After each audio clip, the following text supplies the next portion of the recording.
Good morning. आपण काल सुख या विषयावर बोलायला सुरुवात केलेली आहे. आपल्या नेहमीच्या प्रथेप्रमाणे आपण या विषयावर चर्चा करणार आहोत. तुमची मतं काय आहे, तुमची मतांतरं काय आहे, तुमचा अनुभव काय आहे, या सगळ्या गोष्टी आपल्याला जाणून घ्यायच्या. तर मुळामध्ये सुख म्हणजे काय या विषयावर बोलताना सुखाची व्याख्या हा जो काय मुद्दा होता तो आपण घेतला होता. कारण सुख आत शोधायचं असतं, बाहेर नसतं, अंतर्मुख व्हायला पाहिजे, बहिर्मुख नाही पाहिजे, हे सगळं मान्यच आहे आणि ते खरंही आहे.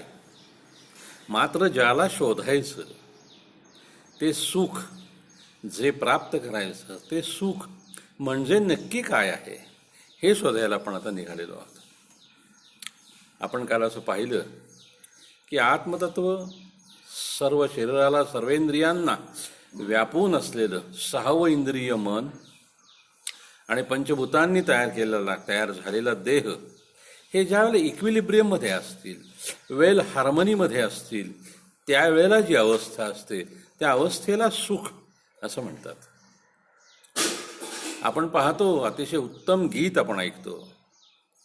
मग तो गीतकार ज्यानं ते शब्द दिलेले आहेत, जो संगीतकार त्यानं ज्यानं ती चाल दिलेली आहे, आणि जीव ओतून गाणारा गायक अथवा गायिका त्यांनी गायलेलं ते गीत, असे म्हणून हे ज्यावेळेला हार्मनीमध्ये असतं, समपातळीवर असतं, एकमेकाला जाणून घेऊन असतं, त्यावेळेला उत्कृष्ट किंवा ऐकीव संगीत तयार होतं, जे आपण विसरत नाही, जे ऐकल्यानंतर आपल्याला अतिशय आनंद प्राप्त होतो, समाधान प्राप्त होतं.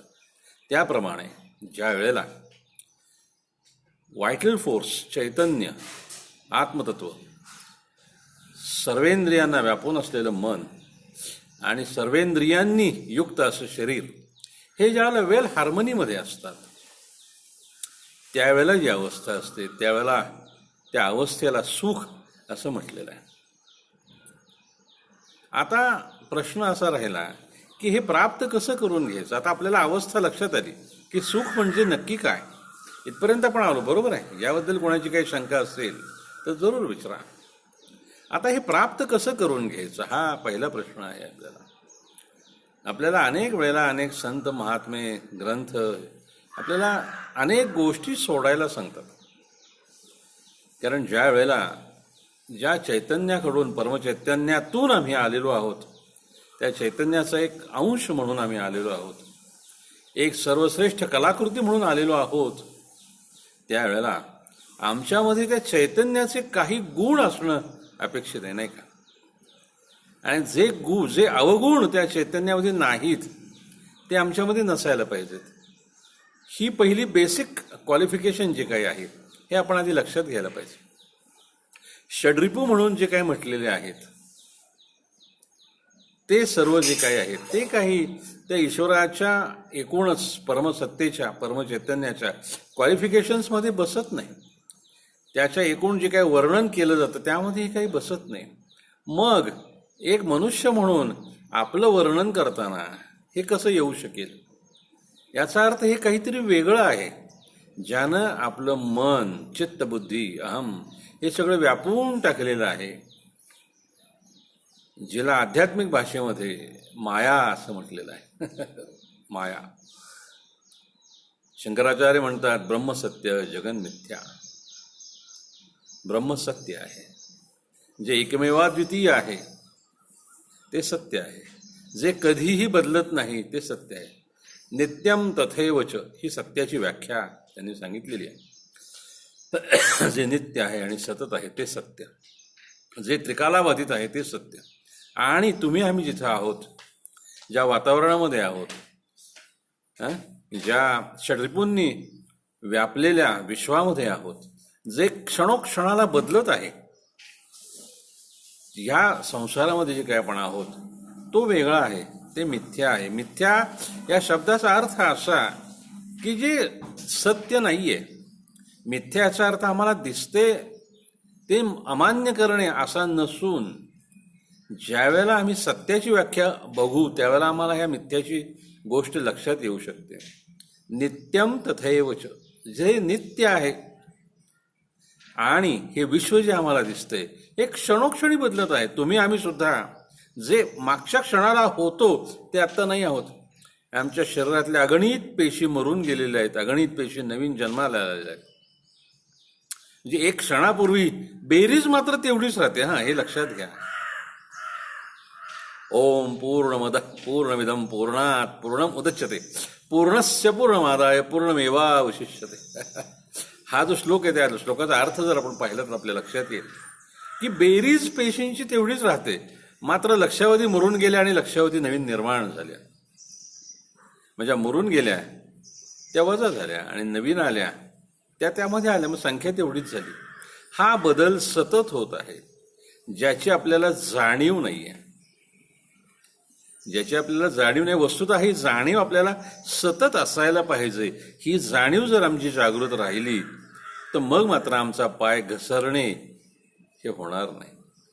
षड्ऋतूंच्या तावडीमध्ये आम्ही जाणे हे होणार नाही आणि मग आम्हाला प्रसाद म्हणजे समाधान प्राप्त होईल. भगवद्गीतेच्या सांख्ययोग नावाचा जो अध्याय आहे त्यामध्ये श्लोक क्रमांक 64 आणि 65 हे दोन जर आपण पाहिले तर सुख या संकल्पनेची व्याप्ती आणि अर्थ आपल्या लक्षात यायला आपल्याला मदत नक्की होईल. कारण सुख म्हणजे काय, सुख कसं प्राप्त करून घ्यावं ह्याच्याबद्दल त्यामध्ये त्यांनी सांगितलेले आहेत आणि त्याच्या आधी काय गोष्टी सोडाव्यात म्हणजे आपल्याला सुख प्राप्त होईल हे त्यांनी आपल्याला सांगितलेलं आहे. मग ज्याप्रमाणे ह्या सगळ्या गोष्टींमध्ये आपण पाहतो, आता सध्या नवीन जे काही युग चाललेलं आहे यामध्ये आपल्याला अतिशय सहजपणे दोन गोष्टी दिसतात की ज्यानं माणसाचं मन गढूळ होऊन जातंय, आत्मविश्वास खचून जातोय, कुठेतरी ईर्ष्या द्वेष मनामध्ये निर्माण होत आहेत. कम्पेअर अँड कंप्लेन ह्या दोन गोष्टी ज्या काही आहेत, तुलना आणि तक्रार, आम्ही सतत कोणाची ना कोणाची तुलना करत राहतो आणि मग स्वतःचं मन कुठेतरी अस्वस्थ होतं आणि नको त्या गोष्टींच्या कचरट्यामध्ये सापडायला सुरुवात होते. कारण तो एक सापळा असतो, आपण स्वतःहून त्या सापळ्यामध्ये जात असतो आणि अडकतो. प्रत्येक व्यक्ती इज अ युनिक प्रॉडक्ट. प्रत्येक व्यक्ती हे एक युनिक प्रॉडक्ट आहे. मग ते देहानं जसं आहे तसं मनानं पण आहे, प्रारब्धानं पण आहे. मन चित्त बुद्धी अहं हे जे काही सर्व अंतःकरण पंचक आहे ते सुद्धा प्रत्येकाचं वेगळं आहे. प्रत्येक व्यक्ती ही एक वेगळं युनिट आहे. त्या युनिटमधल्या सगळ्या गोष्टी ह्या वेगळ्या आहेत. ह्या एकमेकांशी सतत जर तुम्ही तुलना करत बसाल तर तुम्हाला आनंद कधी प्राप्त होणार नाही. जसं प्रत्येक पेशीचं स्वतःचं असं एक विश्व आहे, फिजिकल विश्व पण आहे आणि भावविश्व पण आहे. या संदर्भामध्ये गेल्या 2 महिन्यापूर्वी जर्मनीमध्ये जो काही रिसर्च झाला त्यामध्ये ते दृष्टोत्पत्तीस आलेलं आहे की प्रत्येक पेशीचं स्वतःचं असं एक विश्व आहे. वस्तुतः ह्या सगळ्या गोष्टी सनातन धर्मामध्ये आयुर्वेदामध्ये सांगितलेल्या आहेत. मात्र दुर्दैवानं आम्ही त्या सोडून दिल्या किंवा विसरून गेलो किंवा आम्हाला त्याचं महत्त्व कळलं नाही. आणि ज्या वेळेला पश्चिमेकडून हे येतंय त्यावेळेला आम्ही ते सहजपणे स्वीकारत आहोत. हा दुर्दैविलास नाही का? जे आमच्याकडून जगानं शिकलं तेच आता आम्ही जगाकडून त्यांचं म्हणून श्रेष्ठ म्हणून स्वीकारतोय. आमचं ज्या वेळेला होतं त्यावेळेला आम्ही त्याला कनिष्ठ समजत होतो आणि ज्यावेळेला परदेशातून येते पश्चिमेकडून येते त्यावेळेला त्याला आम्ही श्रेष्ठ समजत आहोत. हा नक्की आमच्या बुद्धीचा कोणत्या प्रकारचा विलास आम्ही म्हणावा, मग आम्हाला सुख कसं प्राप्त होईल. आपण पाहतो साधारणपणे पूर्वीच्या काळी फार थोडी माणसं परदेश गमन करत असत. एक ओपन मार्केट, भारताची अर्थव्यवस्था ओपन झाल्यानंतर, फार मोठ्या प्रमाणावर चलनवलन वाढल्यानंतर, पैसा वाढल्यानंतर, आवक जावक वाढल्यानंतर माणसांचं परदेश गमन पण वाढलं. आणि मग अशा अभिमानानं माणसं अहंकारानं सांगायला लागली मी US ला जाऊन आलो, मी UK ला जाऊन आलो, मी ऑस्ट्रेलियाला जाऊन आलो, मी युरोपला जाऊन आलो वगैरे वगैरे वगैरे. मात्र तिथं जाऊन आम्ही काय केलं, तिथं जाऊन आम्ही काय पाहिलं आणि आमच्या देशामध्ये जो खजिना भरलेला आहे, विलक्षण अशा कलाकुसरीची मंदिरं आहेत, मन भोवून टाकणारा निसर्ग आहे आणि इतकी वैविध्यता आहे ते आम्ही कधी पाहायला गेलो का? बृहदेश्वराचं मंदिर कधी आम्ही पाहिलं का? हे कसं केलं असेल? त्याच्यावरचा तो एवढा मोठा 800 टनाचा शिखराचा कळस कळस कसा ठेवला असेल? ह्या सगळ्या आम्ही गोष्टी पाहिल्या. राणी की बाव गुजरातमध्ये आहे ती आम्ही पाहिली का? या सगळ्या गोष्टी ज्या आहेत ह्या आमचं म्हणून आम्ही काही घेत नाही आहोत, दुसऱ्याने सांगितल्यानंतर आम्हाला कळतं. त्याप्रमाणे सुख ही जी काही संकल्पना आहे ही मुळामध्ये आमच्यामध्ये आहे, पण आम्ही ते सगळं विसरून गेलेलो आहोत की सुख म्हणजे काय आणि ते प्राप्त कसं करून घ्यावं. हा जो काही भाग आहे हा आम्ही विसरून गेलेलो आहोत आणि तोच लक्षात घेण्यासाठी मग हा आपला गप्पांचा आणि चर्चेचा हा प्रसंग आलेला आहे. तर सुख जे काही आहे ते इक्विलिब्रियम आहे. आणि ज्यावेळेला आमचं आता आत्मतत्व स्थिर आहे, शरीर हे जड असल्यामुळे तेही स्थिर आहे, ते क्षणोक्षणी बदलत चाललेलं आहे, हा भाग बरोबर आहे. मात्र जोपर्यंत चैतन्य त्याला हलवत नाही तोपर्यंत ते स्थिर आहे. मग हा इक्विलिब्रियम, हा बॅलन्स, ही हार्मनी बिघडवणारी कोणती गोष्ट आहे? तर 3 पैकी राहिलेली गोष्ट म्हणजे मन, जे अत्यंत चंचल आहे. भगवंत ज्यावेळेला गीता सांगताय त्यावेळेला अर्जुन सुद्धा त्यांना विचारतो की हे मन एवढं मोठं चंचल आहे आणि त्याला ताब्यात कसं आणावं? भगवंत सुद्धा त्यावेळेला मान्य करतात, हे पार्था, हे बरोबर आहे, तू म्हणतोयस ते बरोबर आहे की मन हे अत्यंत चंचल आहे, मात्र 2 गोष्टींनी त्याला आटोक्यात आणता येतं, अभ्यास आणि वैराग्य. या 2 गोष्टींनी त्या मनाला आटोक्यात आणता येतं. याचा अर्थ असा आहे की सुख आम्हाला प्राप्त करून घ्यायचं असेल तर स्थिर असलेलं आत्मतत्व आणि आत्मतत्वाच्या मदतीशिवाय न हलणारं शरीर, ह्या 2 गोष्टी ज्या आहेत ह्या स्थिर आहेत. मग जे काही आहे ते चंचल मन जे काही आहे त्या मनाला ज्यावेळेला आम्ही अभ्यास आणि वैराग्यानं आटोक्यात आणू त्यावेळेला आम्हाला सुखाची प्राप्ती होणार आहे. असं होत नाही का? ज्यावेळेला आम्ही कोणत्याही ग्रंथांचं परिशीलन करतो त्यावेळेला त्यामधले शब्द आणि सांगणारा ह्यापेक्षा त्यातनं अर्थ काय प्रतीत होतो आहे, ते आम्हाला काय सांगायचा प्रयत्न करतायत, आम्हाला किती सावध करायचा प्रयत्न करतायत, आम्हाला किती ज्ञान देण्याचा प्रयत्न करतायत, हे आम्ही पाहायला पाहिजे. ते कृष्णानं सांगितलं, जिजसनं सांगितलं का पैगंबर साहेबांनी सांगितलं, हा भाग आला हिला. कारण सर्वजण सांगताना एकच गोष्ट सांगणार आहेत, सत्य, सत्य आणि सत्य. त्यात काही फरक होणार नाही. मात्र आम्ही ते समजून घ्यायला तयार आहोत का? मग हे जे चंचल मन आहे, हे चंचल मन अभ्यासानं आणि वैराग्यानं, आता अभ्यास तर केलाच पाहिजे. साधं आम्हाला पोट भरायची विद्या प्राप्त करायची असली तरी सुद्धा आम्ही 20-25 वर्ष अभ्यास करतो. मग हे तर आम्हाला एवढं मोठं विलक्षण असं सुख प्राप्त करून घ्यायचंय, त्यासाठी आटोक्यात आणायचं आहे मन. आणि ते मन आटोक्यात आणण्यासाठी किती आम्हाला अभ्यास करावा लागेल आणि किती वैराग्य आहे. वैराग्य याचा अर्थ सर्व सोडून वनात जाऊन राहणे असा नसून सर्व इंद्रियांना आपल्या तालावर नाचायला लावणारं जे मन आहे त्या मनाला आटोक्यात आणणे.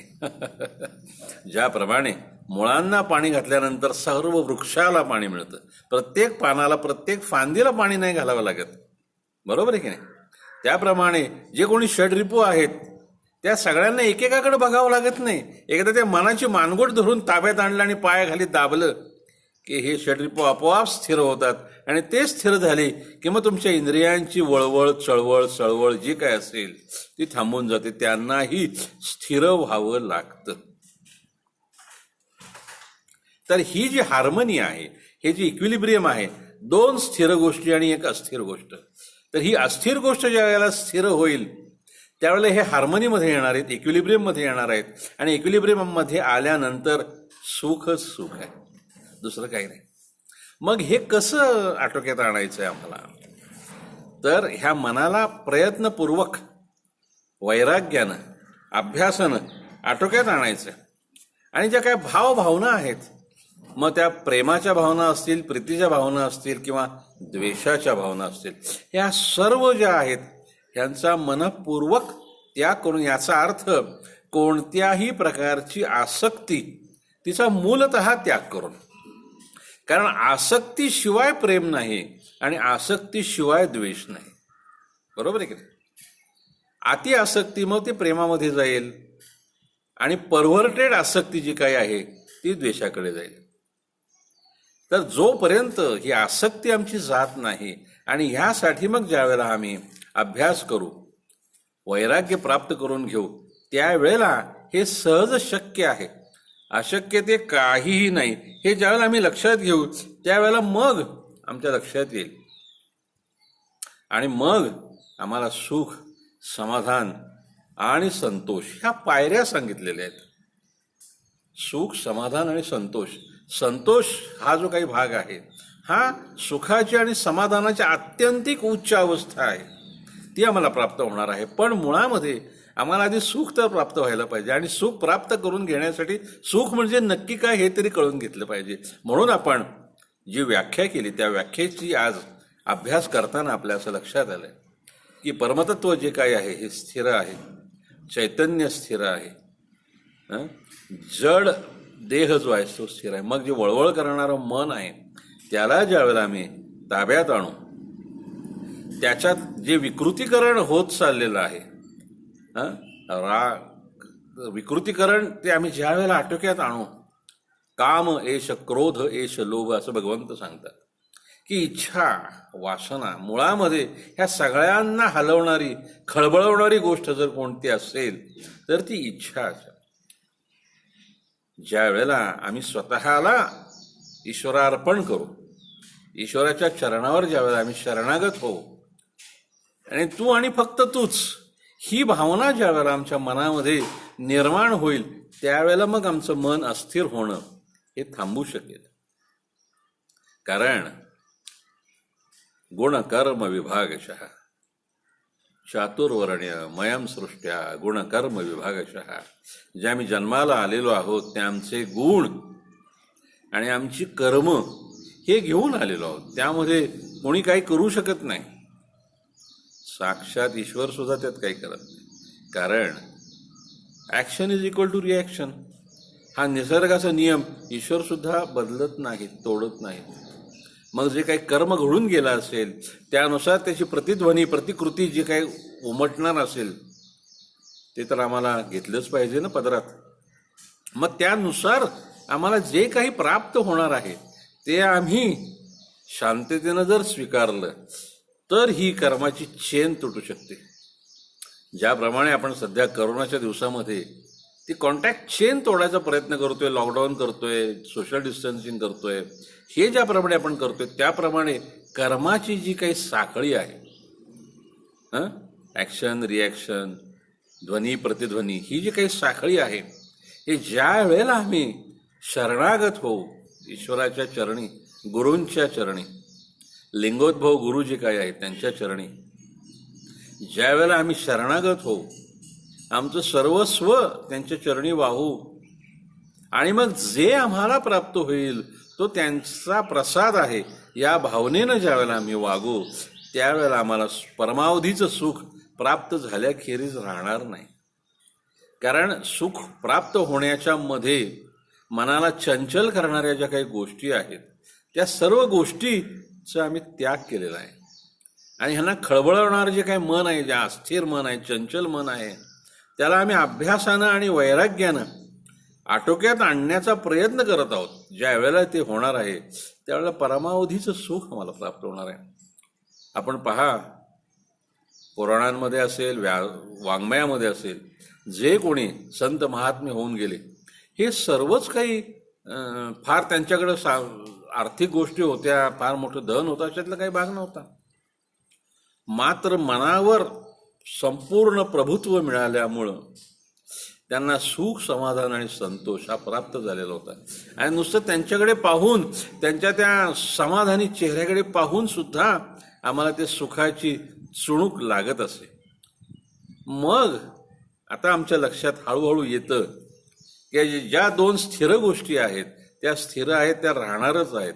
मात्र जे वळवळ करणारं चंचल असं जे मन आहे ते जर आम्ही अभ्यासानं आणि प्रयत्नानं ताब्यात आणलं तर मग ह्या सगळ्या गोष्टी इक्विलिब्रियममध्ये राहणार आहेत, हार्मनीमध्ये राहणार आहेत. आणि मग जे संगीत निर्माण होणार आहे आमच्या आयुष्यामध्ये, सुखाचं संगीत, समाधानाचं संगीत, संतोषाचं संगीत जे आमच्या आयुष्यामध्ये निर्माण होणार आहे ते तर आम्हाला प्राप्त करून घ्यायचंय. दुसरं काही नाही. पैसा प्राप्त करून घेणे हे कधी ध्येय असू शकत नाही. चांगल्या पद्धतीनं काम करणे, उत्कृष्ट काम करणे, आपलं कर्म जे काय आहे शक्य तितक्या चांगल्या पद्धतीनं करणे, हे आमचं मूळ काम आहे. आणि मग त्यातून जो काही आम्हाला आनंद प्राप्त होतो, तो आनंद आम्हाला त्या सुखापर्यंत घेऊन जातो. ज्या वेळेला आम्ही कंप्लेन अँड कम्पेअर ह्या सापळ्यातून बाहेर पडू, ज्यावेळेला आम्ही द्वेष आणि मत्सर या सापळ्यातून बाहेर पडू, ज्यावेळेला आमचा राग आमच्या आटोक्यात येईल अभ्यासानं, त्याच्या सापळ्यातून आम्ही बाहेर पडू. लोभ कितीही मिळालं तरी न पूर्ण होणारी जी काही मनाची अवस्था आहे, लोभ म्हणून लस्ट, त्या सापळ्यातून आम्ही ज्या वेळेला बाहेर पडू त्यावेळेला आम्हाला अत्यंतिक सुखाची प्राप्ती होणार आहे. ती कोणीही रोखू शकत नाही. कारण हा निसर्ग नियम आहे आणि निसर्ग हा स्वतः निर्माण केलेल्या, स्वतः तयार केलेल्या नियमांनीच चालणारच. मग आता आपल्या लक्षात येते हळूहळू की आत्मतत्व म्हणून जे काही आहे, शरीर म्हणून जे काही आहे, ह्या दोघांचा संपर्क, आपण गाडीला क्लच असतो का नाही, त्या क्लच प्रमाणे हे मन आहे.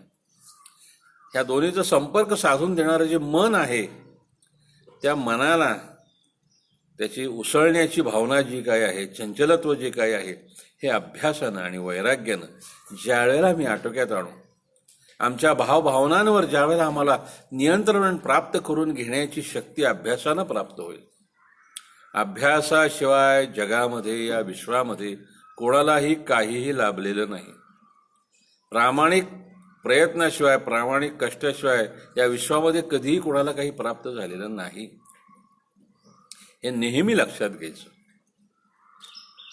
आणि मग आपण त्या तयारीला लागायचं की खरोखर आपल्याला सुख प्राप्त करून घ्यायचं आहे. आता आपल्याला हे कळलं आहे की सुख म्हणजे काय, सुखाची अवस्था म्हणजे काय, ते कशा पद्धतीनं हार्मनीमध्ये, इक्विलिब्रियममध्ये असल्यानंतर प्राप्त होणार आहे.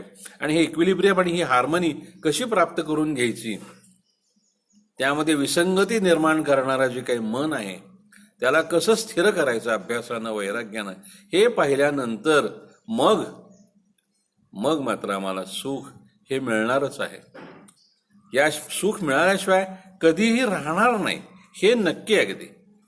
कारण हे ईश्वराचं वचन आहे आणि ईश्वराचं वचन खोटं ठरण्याचं काही कारणच नाही. प्रसादे सर्व दुःखानाम हानिरस्योपजायते, सांख्ययोगामध्ये 65व्या श्लोकामध्ये सांगतात भगवंत, प्रसादे समाधान, सुख आणि समाधान प्राप्त झाल्यानंतर प्रसादे सर्व दुःखानाम हानिरस्योपजायते. प्रसाद, सुख आणि समाधान प्राप्त झाल्यानंतर आमच्या दुःखाचा नाश होणारच आहे. आज सुख म्हणजे काय, सुखाची व्याख्या म्हणजे काय, सुख कसं प्राप्त करून घ्यायचं, ही हार्मनी कशी प्राप्त करून घ्यायची, याबद्दल विचार करत करत आपण इथपर्यंत आलेलो आहोत.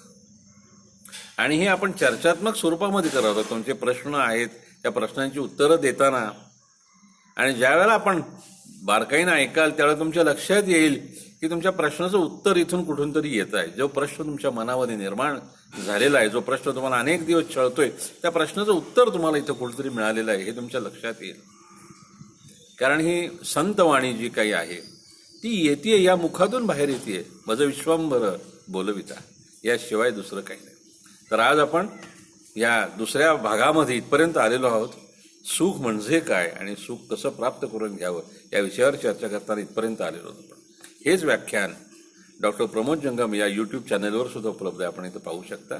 आजचा कार्यक्रमाचा आपण इथे विराम घेऊया. कोणाचे काही प्रश्न असतील तर जरूर विचारा. धन्यवाद. ओम नमः शिवाय.